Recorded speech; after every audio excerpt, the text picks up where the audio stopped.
pas que nous puissions prendre des dérapages dans le corps de Christ, où certaines personnes argumentent sans fondement biblique.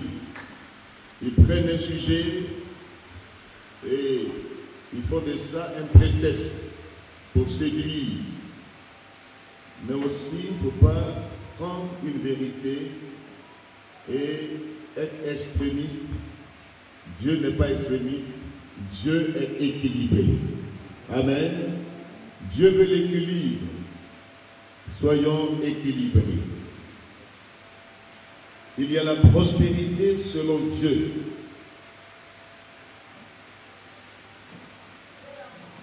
Nous allons lire le psaume 65. Dieu veut couronner cette année de grâce et de bénédiction. Psaume 65,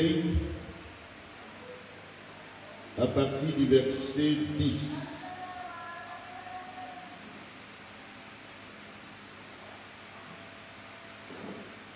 Nous lisons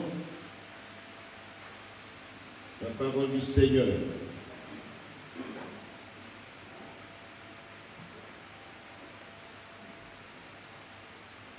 Tu visites la terre et tu lui donnes l'abondance. Tu la combles de richesses. Le ruisseau de Dieu est plein d'eau. Alléluia. Tu prépares le blé quand tu la fertilises ainsi.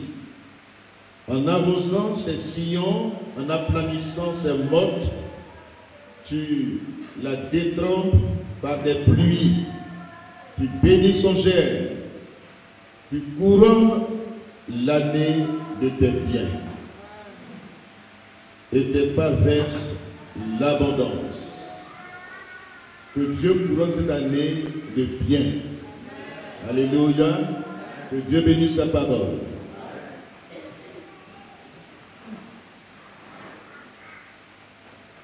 Donc il y a une prospérité selon Dieu. Et tout commence dans l'esprit de l'homme. La prospérité comme la pauvreté commence dans notre mentalité. Et c'est là qu'il faut qu'il y ait un changement. Il faut qu'il y ait un changement de mentalité. Parce que si nous acceptons que ce sont les pauvres qui vont au ciel, et que nous cultivons la mentalité de pauvreté, nous passons à côté d'une vérité essentielle dans la parole de Dieu. Jésus-Christ même, il dit de riche qu'il était, il s'est fait pauvre pour que nous puissions être riches. Sur le plan spirituel, sur le plan physique, sur le plan matériel et sur le plan financier. Alléluia. Donc, le souhait de Dieu pour son peuple, que nous sommes les bien-aimés du Seigneur, selon 3 Jean 1, que nous relisons encore, le verset 2. Bien-aimé, je souhaite que tu prospères à tous égards et sois en bonne santé, comme prospère l'état de ton âme. Amen. Dieu désire que nous prospérions à tous égards, que nous prospérions sur le plan spirituel, que notre esprit prospère, que notre âme prospère, que nous soyons en bonne santé, que nos affaires prospèrent, alléluia, et que tout ce que nous entreprenons réussisse. Il dit, dans toutes les entreprises, le succès t'accompagnera. Donc c'est le désir de Dieu, même s'il y a des dérapages, il y a des prédicateurs anarcheurs, il y a des prédicateurs braqueurs, et à cause de la vérité de l'évangile est souvent mal vue. Mais nous ne voulons pas prendre ce chemin où les gens parlent de prospérité, de l'évangile de prospérité, et richesse pour eux et pauvreté pour le peuple. Nous voulons donner un enseignement biblique sur la prospérité selon Dieu.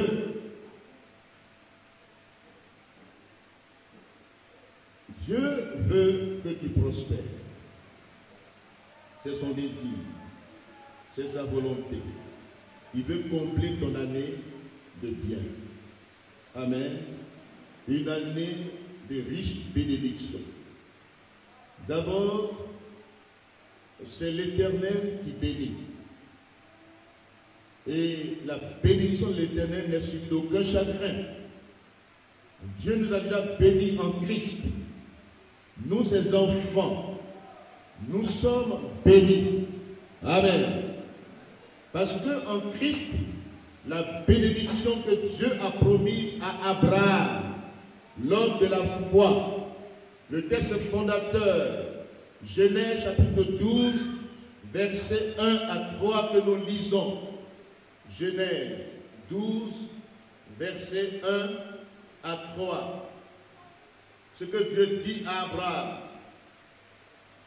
Genèse chapitre 12, versets 1 à 3. L'Éternel dit à Abraham, va-t'en de ton pays, de ta patrie, de la maison de ton père, dans le pays que je te montrerai.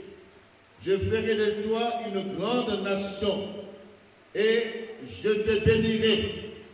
Je rendrai ton nom grand et tu seras une source de bénédiction. Je bénirai ceux qui te béniront. Alléluia.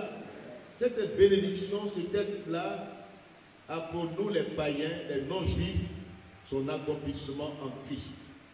Galates chapitre 3, versets 11 à 13, que nous lisons ensemble. Nous voulons nous appuyer sur des textes bibliques. Des textes bibliques qui nous interpellent sur ce sujet important. Il y a aujourd'hui un sujet, la contestation. Mais nous voulons donner un enseignement sur la prospérité selon Dieu. Amen. Nul n'est justifié devant Dieu par la loi.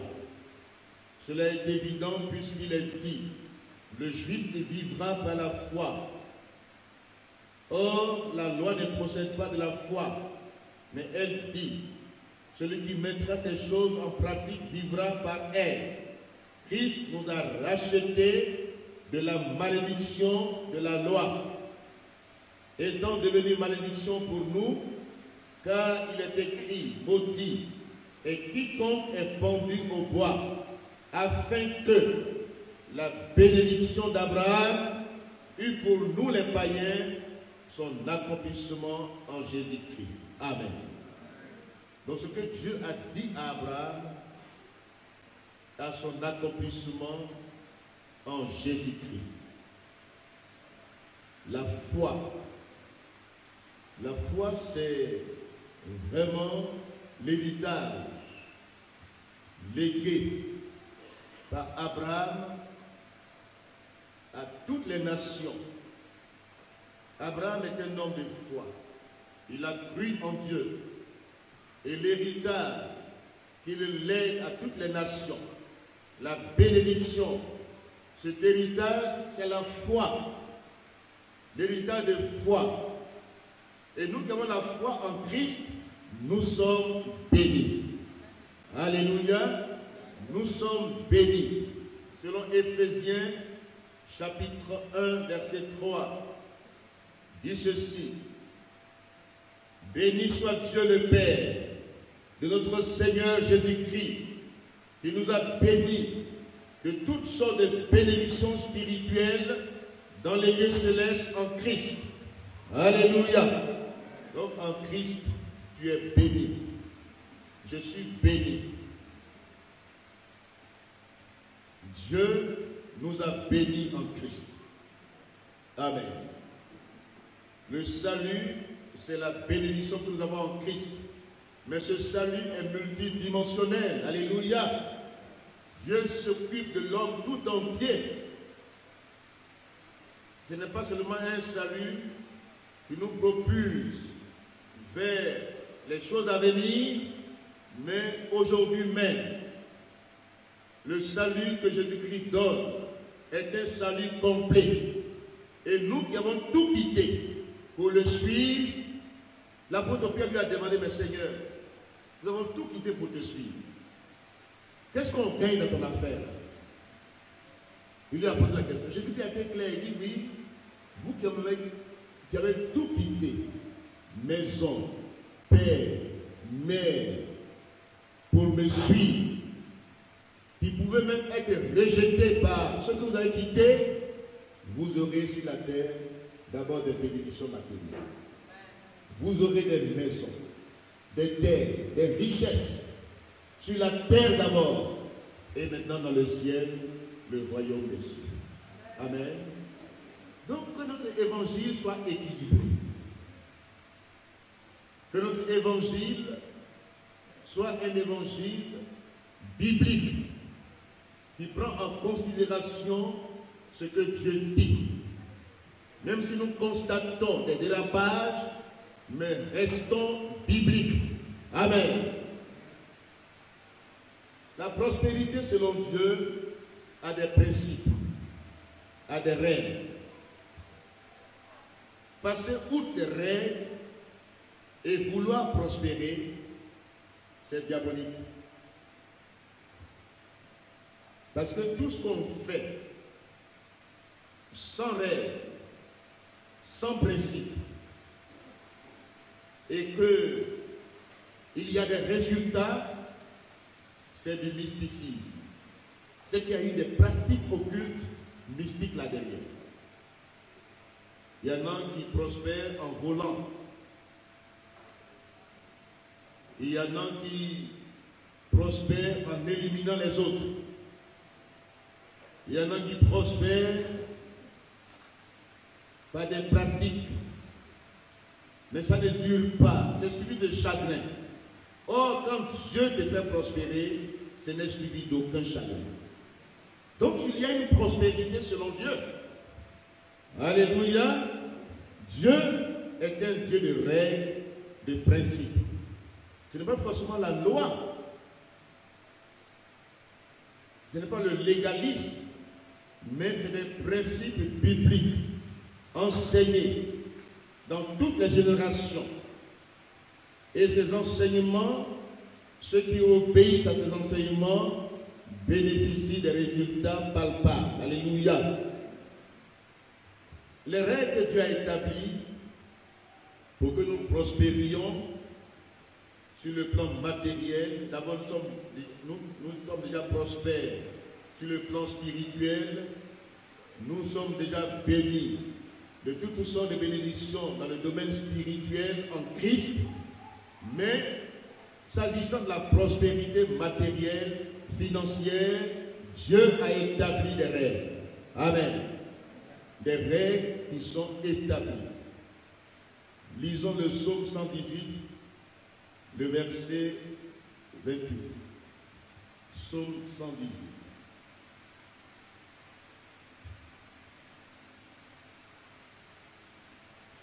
Le verset 28. Dieu est un Dieu de principe.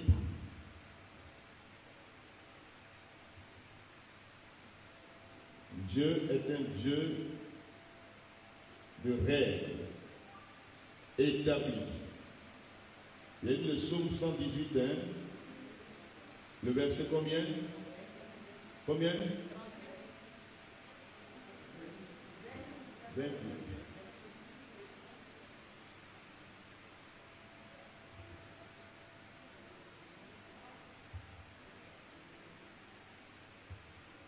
Il a dit le verset 28, tu es mon Dieu, je te louerai. Mon Dieu, je t'exalterai. Bon, cherchons ensemble. C'est un principe qui est dans ce texte. Peut-être j'ai mal noté la référence.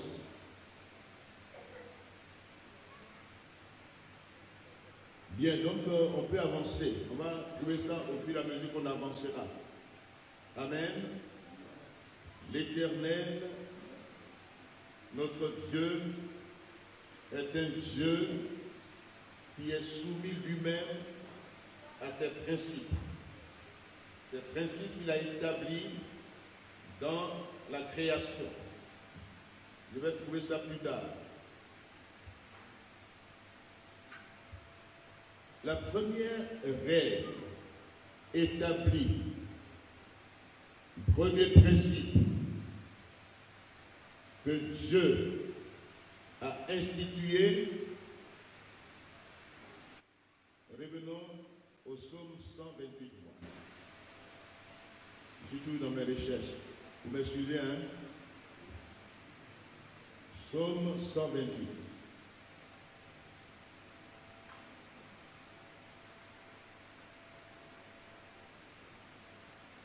Voilà. C'est Psaume 128. Heureux tout homme qui craint l'Éternel, qui marche dans ses voies, tu jouis alors du travail de tes mains, tu es heureux, tu prospères. Amen. Psaume 128, versets 1 à 2. Tu jouis alors du travail de tes mains. Tu es heureux, tu prospères. Alléluia. Tu prospères à tous égards. Quand Dieu a créé l'homme dans le jardin d'Éden, Dieu a établi des règles qui allaient définir la suite. Genèse 2, verset 15. L'Éternel Dieu prit l'homme et le plaça dans le jardin d'Éden pour le cultiver et pour le garder. D'abord, quels sont les principes, les règles que Dieu a établies ici? Dieu a créé d'abord l'homme pour être en communion avec lui. Amen. L'homme tirait sa vie, son existence, son avenir, sa bénédiction de la communion qu'il entretenait avec Dieu. Donc le premier principe pour prospérer selon Dieu, c'est Dieu d'abord. Amen. Dieu d'abord. Cherchez premièrement le royaume et la justice de Dieu. Matthieu 6, 33. Première règle, premier principe pour prospérer selon Dieu sur le plan matériel, financier, physique, sur cette terre où nous sommes. Il faut que Dieu soit la priorité des priorités dans ta vie. Crains l'Éternel. Et le psaume 128 nous dit, celui qui craint l'Éternel, celui qui marche dans ce premier principe de Dieu, il jouit de quoi? De la bénédiction. Il prospère. Si tu cherches premièrement le royaume de Dieu et sa justice, tout le reste va t'accompagner. Amen. Tout le reste va t'accompagner. Donc, en dehors de cette règle, ceux qui prospèrent sans cette règle-là, ils ont des pratiques. Et ça ne dure pas. C'est le chagrin qui les accompagne.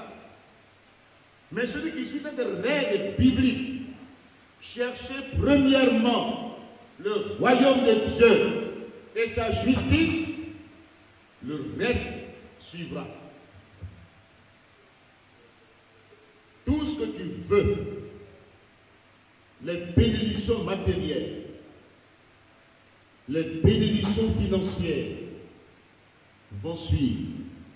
Parce que le trésor de Dieu, le ruisseau de Dieu est plein. Alléluia. Le trésor de Dieu est un trésor d'abondance. Il veut couronner ton année de riches bénédictions. Alléluia. Donc, si tu cherches Dieu, si tu l'aimes de tout ton cœur, si tu fais de Dieu ta raison d'être dans ce monde, si tu mets Dieu au devant de ta vie, si tu cherches d'abord le royaume de Dieu, comme Pierre a dit, vous qui m'avez suivi, vous qui avez tout abandonné à cause du royaume des cieux, vous aurez sur la terre d'abord des bénédictions. Amen. Vous aurez des maisons, vous aurez des plantations, vous aurez l'abondance.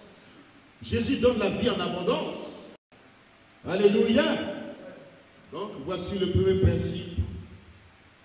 Si nous voulons prospérer selon Dieu. Le deuxième principe, c'est la foi. La foi aussi est un principe. Même si la foi est un don de Dieu, mais la foi est un principe. Abraham a eu confiance en Dieu. Il a placé, non seulement il a cherché Dieu, mais il a placé sa confiance en Dieu. Alléluia. Il est le père de la foi. Et Dieu l'a récompensé dans sa foi. Dieu récompense notre foi. Le juste vivra par la foi. La vie par la foi, nous en Afrique, on connaît la vie par la foi. Les serviteurs de Dieu africains, ils n'ont pas une sécurité sociale. Ils n'ont pas une assurance. Ils n'ont rien de tout ce que les gens planifient. C'est pas qu'ils sont... Non, mais ils comptent sur Dieu d'abord. Même si ils peuvent avoir ces choses, mais d'abord, ils ont la foi en Dieu. Ils vivent par la foi. La vraie vie de foi, c'est celle que Élie a vécue. Élie était un homme comme nous. Il a suivi Dieu dans le principe de la foi, comme Abraham. Dieu lui a dit, en pleine crise, il lui a dit, Élie, va au torrent de Kérit. La foi obéit à Dieu. Amen. La foi vient de ce qu'on entend. Et ce qu'on entend vient de la parole de Dieu. Élie a écouté Dieu. Il est allé au torrent de Kérit et qu'est-ce qui s'est passé? C'est un corbeau qui le nourrissait. Quand le corbeau vient chaque soir, il a son heure, il dit Élie, crois, ton Dieu est vivant. Alléluia. Ce n'est pas le cri du corbeau ça. Il dit crois. On a besoin des corbeaux aujourd'hui. Que le juste vive par la foi. Quand on a la foi en Dieu, on ne se soucie de rien. On n'est pas rempli d'inquiétudes, de soucis. On ne se lamente pas. On ne gémit pas. On ne crie pas vers les hommes. On ne se confie pas aux hommes. On se confie en l'Éternel. Il est le pourvoyeur par excellence. Et la montagne sera pourvue. Abraham a mis Dieu à l'épreuve. Il a dit à son fils, montons, nous allons adorer le Seigneur, nous reviendrons à la montagne, il sera pourvu parce que l'Éternel, Yahweh Jireh, est mon Dieu. Alléluia. Que notre foi soit en ce Dieu dans ces moments difficiles, de crise à tous les niveaux, crise financière, comme cette veuve là de Sarepta. Élie est allé vers cette veuve.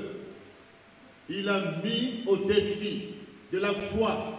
Puisqu'il est un homme de foi, il lui a dit, l'huile ne manquera pas dans ta cruche, ni la farine dans le pot. Si tu fais le geste de la foi, tu verras Dieu agir. Alléluia. Dieu d'abord, la foi ensuite, débloque les situations. Il serait étonné de voir un corbeau qui vient d'ailleurs. Dieu n'a pas une seule poche. Dieu a plusieurs sources. Il peut secouer l'Orient, secouer l'Occident, amener les richesses pour pouvoir à tes besoins. Quand tu regardes à l'homme, tu es limité. Mais quand tu regardes à Dieu, ta foi est illimitée. Alléluia. Voici le deuxième principe pour prospérer selon Dieu. Le troisième principe, c'est un effort personnel. Le principe du travail. Dieu travaille. Dieu qui est Dieu, il a travaillé pendant 6 jours. Et le 7e jour, il s'est reposé. Jésus-Christ a travaillé. Il était charpentier pendant 30 ans. Il a travaillé de ses propres mains. L'apôtre Paul était faiseur de tentes. Et il a dit que celui qui ne travaille pas ne mange pas. Dieu n'aime pas paresseux. Et Dieu n'aime pas la paresse. Vous allez lire les textes de la Bible. Dieu est virulent. Il est très exigeant. Il ne joue pas avec les paresseux. Parce que c'était, quand tu es paresseux, la pauvreté te surprendra. Quand tu es paresseux, c'est là que la pauvreté te surprend comme un homme en âme.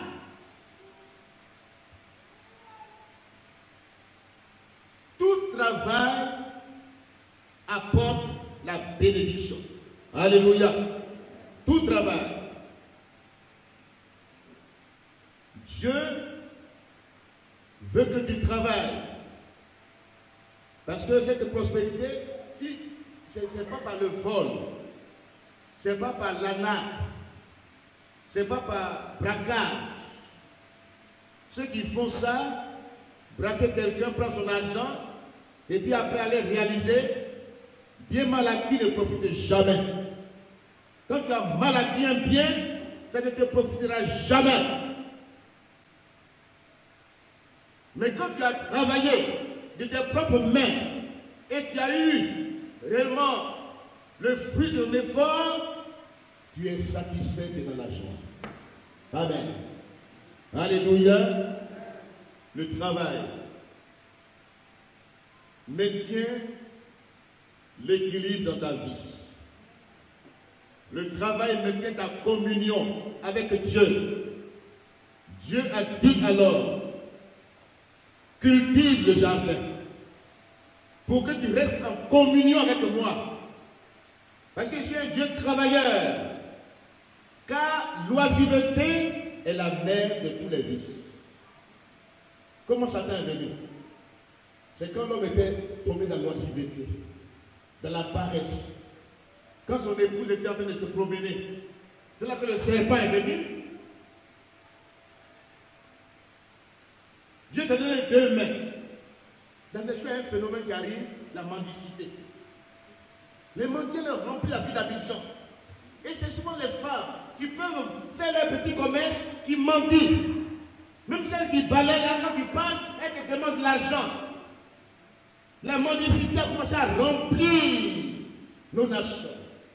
Même dans les pays développés, on cultive la mendicité. Sinon, l'oisiveté. On paye les chômeurs. Ceux qui ne travaillent pas, on leur donne un salaire. On les aide à la paresse. On veut les détruire, les exclure, pour qu'ils dépendent. Dieu te veut travailleur. Tout travail procure la bénédiction. Alléluia. Tout travail procure la bénédiction. Tu veux prospérer. Tu veux que Dieu bénisse. ce que tu fais. Dieu te dit, travaille. Proverbe chapitre 14, verset 23. Tout travail procure la bénédiction. Amen. La terre, la même, ne refuse rien à quelqu'un. Et en Côte d'Ivoire, nous avons un pays béni. Amen. Tu plantes quelque chose, ça pousse. Partout, ça pousse. Et nous, on vend la terre. Et puis, on vient à Abidjan. Et puis, on ne sait pas qu'est-ce qu'on fait. On a les miettes. Les gens qui sont retournés à la terre à temps, ces jeunes gens qui ont travaillé la terre, qui ont planté leur cacao, leur café, leur EVA, aujourd'hui, quand tu vas, tu les vois, ils sont riches. Ils n'ont vu personne dans les villages, ils ont l'électricité, ils ont l'eau courante, ils ont toutes les informations. Ce canal est dans leur maison, ils ont bâti des grandes maisons et ils vivent dans ces maisons tranquilles. Ils ne sont pas là pour y régler. Ou bien aller ici pour mendier, ou bien se promener, pour dire je suis au chômage. Le chômage n'existe pas. Le chômage existe seulement pour les paresseux. Dites amen maintenant. Amen. Combien de personnes, même les jeunes filles, tombent dans la paresse. Elles veulent l'argent facile. L'argent facile. Avec les brouteurs. Parce que c'est eux qui ont l'argent. Donc, quand les jeunes filles qui sont avides de gain, elles cherchent celui qui a l'argent. Mais toi, travaille d'abord pour toi-même d'abord. Qu'est-ce que tu as fait? Et puis tu veux qu'un homme se lève comme ça et puis pourra tous tes besoins. Ah, je suis dans le Magnan, je ne sais pas encore sortir le Magnan. Quand on voit un frère qui est bien, on dit non, lui là, ça c'est l'homme qui va me mettre après dans le Magnan. Je veux quelqu'un qui est nanti. Mais toi, tu as fait quoi et puis tu cherches quelqu'un qui est nanti? Mais les menteurs se promènent. Ceux qui ont l'argent facile se promènent. Et puis quand tu dépends de quelqu'un, tu n'as pas de valeur. Tu perds ta dignité.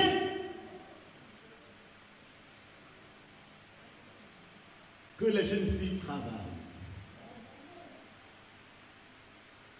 Elles sont chez les tuteurs, si elles sont à l'école, elles doivent travailler. Si elles ne sont plus chez les tuteurs, elles sont devenues grandes pour se marier. Il y a les petites filles, là. Regarde comment elles sont. Elles sont partout, elles cherchent l'argent, elles préparent leur mariage. Mais nous, les chrétiens là, on attend, on regarde comme ça. Notre foi là, c'est les yeux. On regarde. C'est qui est devant moi-même. Oh. S'il prie même fort, même on dit, oh, qui est devant moi? L'homme de Magnan. Mais c'est à Dieu que vous devez souffrir pour avoir les moyens. Si un frère aime le Seigneur, mais d'abord le côté spirituel, c'est qu'on cherche d'abord. Ce n'est pas le côté matériel. Et puis après, on est là maintenant, on attend un gros dos.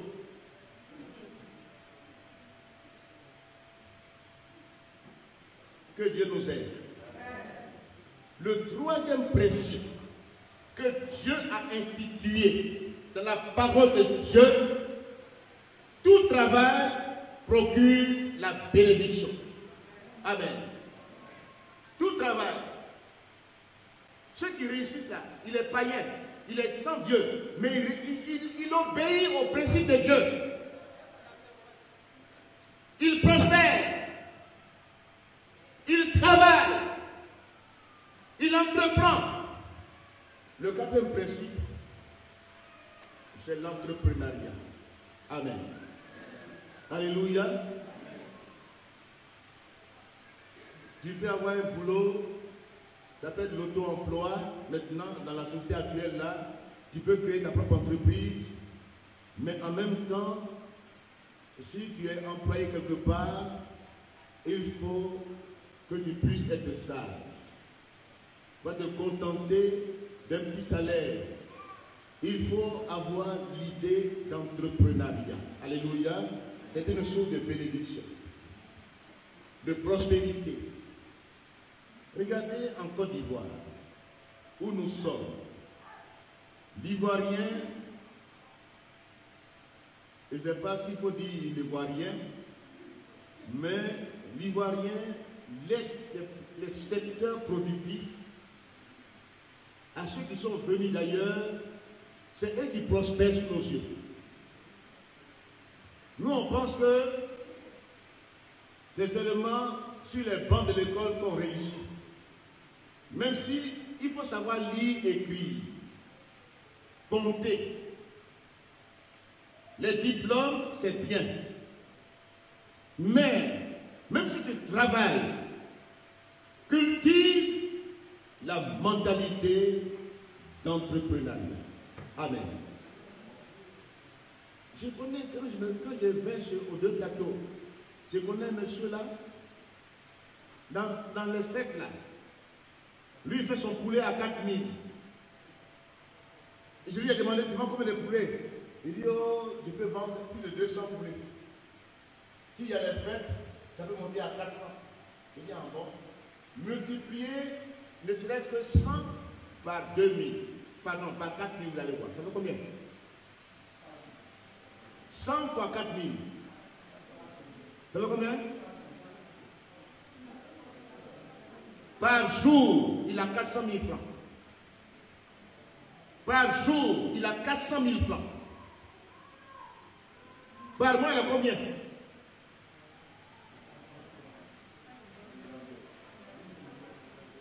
Il a des millions par mois.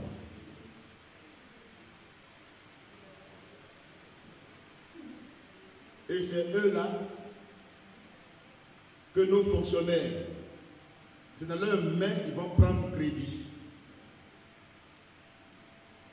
Puisqu'ils ont plein d'argent, ils deviennent marguillards. Il dit voilà, les Ivoiriens n'ont fait où les avoir. Toi, tu as un salaire 100 000 francs par mois. Et lui, il gagne ça en un seul jour. Il gagne plus. Même si tu as 400 000 francs, lui, il gagne ça en un seul jour. Dans le mois, il a des millions dans sa main. Quand tu vas à la banque, là, quand il vient là-bas, quand il vient pour faire le dépôt de ces cartes, il vient avec des millions pour déposer à la banque. Et les banquiers sont d'accord avec eux. Il leur donne même crédit pour y aller égorger les gens dehors. Et nos jeunes instituteurs, ils sont dans leurs mains comme ça. C'est malheureux. Leur chéquier est dans la main de Marguerite. C'est lui qui rit.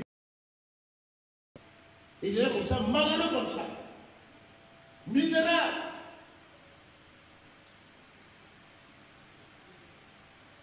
Voyez-vous, quand tu ne cultives pas la mentalité que les autres cultivent pour avoir les moyens suffisants et que tu te limites seulement, travailler c'est bien, avoir un petit emploi c'est bien, mais ne reste pas étant tes tentes, alléluia, étant tes tentes, tu es une commerçante.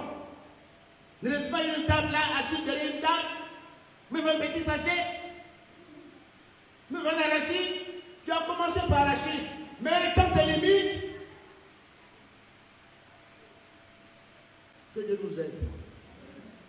Dieu nous a donné des règles, des principes pour prospérer. Et les enfants du monde sont plus sages que nous. C'est pas ce que la Bible dit. Les enfants du monde, ils sont plus sages que les enfants du royaume.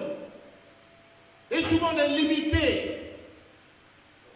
On est bloqué. Parce qu'on fait fi des principes de Dieu. Et les autres qui utilisent ces principes, ils prospèrent. Et nous sommes là, on dit non, parce qu'il allait chez Marabout, non, ce n'est pas fait de Marabout seulement. Il va faire de Marabout. Il a travaillé, il a entrepris. Allez au port, vous allez voir. Quel Ivoirien est là-bas? Ils sont en contact avec nos gouvernants. Ils ont tout acheté. Dans notre propre pays, le monopole, Sinon, l'économie est entre les mains de ceux qui sont venus d'ailleurs, et puis on est là, comme ça. Regardez la réalisation partout. Regardez. Si ce n'est pas nos politiciens qui sont des détourneurs là, qui réalisent, mais qui réalisent. C'est pourquoi tout le monde fait la politique. Parce que là-bas, on a l'argent facile. Et dans tous les secteurs d'activité productifs, on laisse là. On est impuissant. Le bois, le poisson, la viande, tout cela, des milliards qui circulent là-bas, c'est dans leurs mains. Et puis on ne voit rien. Je veux que tu sois sage. Amen.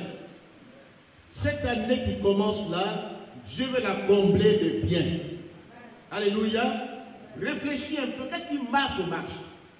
Qu'est-ce qui est, quand on met ça, ça va marcher? Moi, je vais te dire, je vends un petit sachet. Non, qui dans ça? Au nom de Jésus-Christ. Réalise des grandes choses maintenant. Avance avec Dieu. En pleine eau. En pleine eau. Organisons-nous. Créons des coopératives. Parce qu'aujourd'hui, c'est les unions qui marchent. Un monde compétitif. Ce n'est pas le fait d'être isolé quelque part. Si tu es isolé, tu seras avalé. Que l'Église se lève. La montagne de Dieu doit être élevée au-dessus de toutes les montagnes. Et la montagne de l'Éternel, c'est son peuple. Dieu veut que nous soyons élevés. Que nous prospérions à tous égards. Regardez Abraham. Qui pourrait le contester pendant sa génération?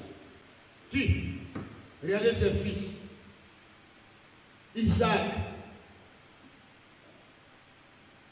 Jacob. Israël. Nous voyons Israël qui est là. Nous voyons Salomon. Tous ces hommes bibliques ont prospéré. S'ils sont restés pauvres, on dirait, mais où est Dieu? Que Dieu nous aide aujourd'hui. Quittons dans les mentalités traditionnelles de l'évangile, où les gens nous ont recusés avant, quand ils venaient boire, on dit, bon, coupez vos pieds de cacao, coupez, parce que maintenant, eux les pauvres, c'est eux qui iront au ciel. On a travesti l'évangile. On n'a pas dit les pauvres, matériellement pauvres, mais ceux qui sont pauvres en orgueil. Amen. Et aujourd'hui, il faut remettre les choses à leur place. Que l'Église sorte de ce système où il a été bloqué depuis longtemps. Que dans l'Église, il y ait des personnes ressources. Amen. Des hommes d'affaires. Des femmes qui font des affaires. Dieu veut que tu aies suffisamment d'argent. Dis Amen. Dieu veut que tu entreprennes, que tu aies suffisamment d'argent pour pouvoir à tes besoins, aux besoins de ta famille, pour aider aussi les autres. Que tu aies suffisamment. C'est l'amour de l'argent qui est un péché. Mais en avoir pour faire le travail de Dieu, en avoir pour avoir des réalisations personnelles, c'est le nom de Dieu qui est honoré. Alléluia. On dirait, voici un enfant de Dieu qui a réalisé ici. Voici ses affaires qui prospèrent. Il est enfant de Dieu, il est chrétien. Voici, il y a une autorité dans le quartier. Voici ses réalisations. Et ça fait que les gens, ils voient la grandeur de ton Dieu.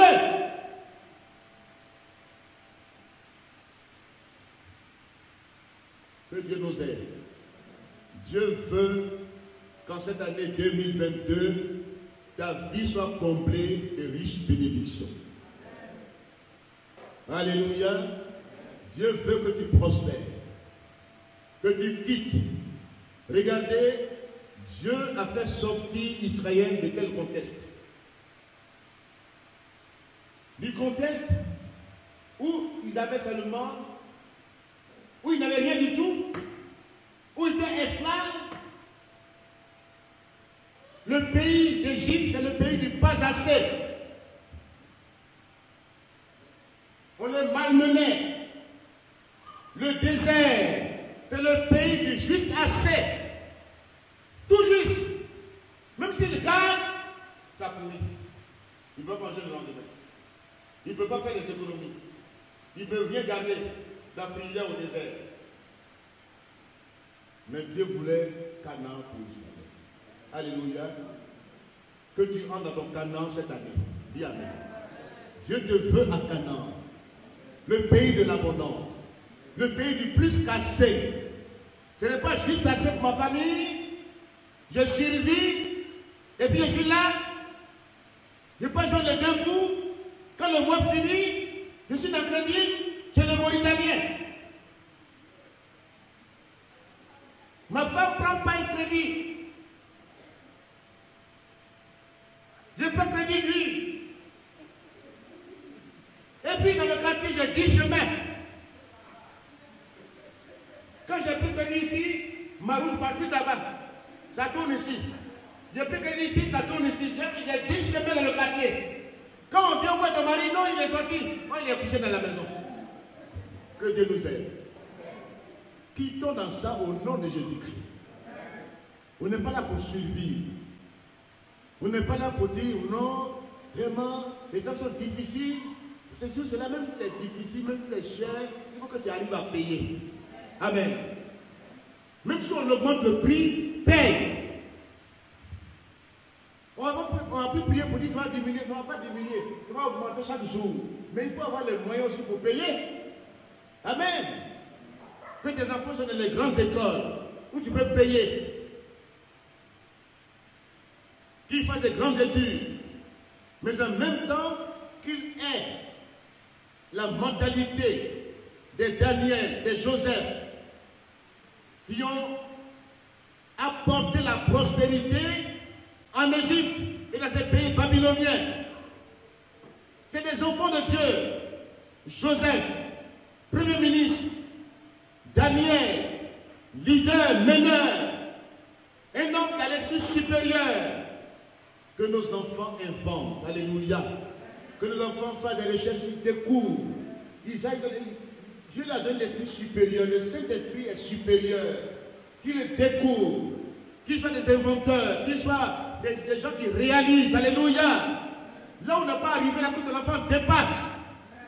C'est ça que Dieu cherche. Là où le père d'Abraham n'est pas arrivé, c'est là qu'Abraham est arrivé. Là où Abraham s'est arrêté, Isaac a continué. Là où Isaac s'est arrêté, Jacob, Israël, vainqueur avec Dieu. Inarrêtable, invincible. Que nos familles relèvent les défis de l'invincibilité. Que nous ne sommes pas là cloîtrés dans la pauvreté et puis on dit Dieu est bon. Quand tu dis ça, mais quand tu dis Dieu est bon, on dit mais quand tu marches, tu es penché. On dit mais qu'est-ce que tu es penché? Non, je suis parti de ma vie. Il y a tout encore. Et ils disent maintenant. Et puis quand les païens te voient, ils disent mais tu dis que Jésus là, il t'aime comme moi-même. Quand il y a quelqu'un, Jésus t'aime, il dit mais d'abord, il n'a qu'à t'aimer d'abord. Il t'aime comment? Notre évangile aujourd'hui est rejeté parce qu'on ne demande pas la gloire de Dieu. On l'a limité quelque part. On dit oui, Dieu. On dit rat d'église. On a même mis un nom maintenant sur l'église. On dit les rats d'église, c'est les pauvres qui sont dans l'église. Que ça change au nom de Jésus-Christ. Que les rats retournent dans les lieux obscurs. Et que dans l'église, il y ait des aigles. Alléluia. Des aigles. Ce n'est pas des rats. Amen. Alléluia. Il y a des règles que tu as établies dans la parole de Dieu. Si nous les suivons, on va prospérer. Amen. On va prospérer. La 5e loi, c'est la loi de l'épargne. Tu travailles. Tu entreprends. tu n'as pas, comment tu peux prospérer? Tout ce qui rentre, tu bouffes. Il y a une loi d'économie dans la Bible que Joseph a enseignée. Genèse 41, verset 30, disons voir. Une loi d'économie que Joseph a enseignée. C'est un enseignement biblique. Il a dit à Pharaon, choisis un homme intelligent, une leçon d'économie de la parole de Dieu. Quand il a pris le son de Pharaon, verset 33, il dit, maintenant que Pharaon choisisse un homme intelligent et sage, et qu'il le mette à la tête du pays d'Égypte, que Pharaon établisse des commissaires sur le pays pour lever 1/5. Voici la règle. Des récoltes, des revenus, de ton revenu, 1/5 seulement, c'est d'économie. Chaque mois, à chaque inventaire de ses affaires, prélève 1/5 de tes revenus. Tu vas voir. Amen. Seulement 1/5, 100 000 francs. Quand tu enlèves 1/5 de 100 000, ça fait combien? 1/5, divisé 100 000 par 5, ça fait combien? 20 000. Tu as 200 000. Tu mets 40 000 de côté. Tu ouvres ton compte en banque. Tu ne touches pas ça. Tes affaires, si c'est par jour, tu gagnes ça. Tu prélèves les 1/5. C'est ça la Bible dit. Il dit, mets 1/5, tu vas voir. Dans les périodes de crise, de vaches mères, ça va réjaillir dans ton économie. Alléluia. Ça va réjaillir comme la prospérité dans ta vie. Alléluia. Si tu n'as pas un compte, si tu n'as pas une épargne, l'épargne, c'est un facteur qui amène la richesse dans les nations. C'est l'épargne. Si tu n'as pas d'épargne pour ta famille, si tout ce qui rentre, ça va, rien ne reste. Même si on te surprend maintenant, on dit bon, on est venu, voici, puis maintenant tu vas aller prendre crédit. C'est pas ça? Que Dieu nous aide ce soir. Dieu est un Dieu de principe. Ceux qui sont contre la prospérité, pour dire évangile de prospérité, c'est les mêmes là qui lancent l'appel à tout moment pour appel de fonds. Ils n'ont pas maintenant laissé appel de fonds. Si vous condamnez quelque chose, on va dire, on fait ça à moitié. On va enseigner la chose. On condamne parce qu'il y a les deux parts. Que Dieu nous aide ce soir. En cette année 2022, il y a 10 lois, sinon 10 principes. Il y a marqué sur les 5 principes. Dieu d'abord, alléluia. La loi de la foi, la loi du travail, le principe du travail, l'entrepreneuriat et l'épargne. Si tu obéis à ces lois, tu vas prospérer. Que Dieu bénisse sa parole. Amen.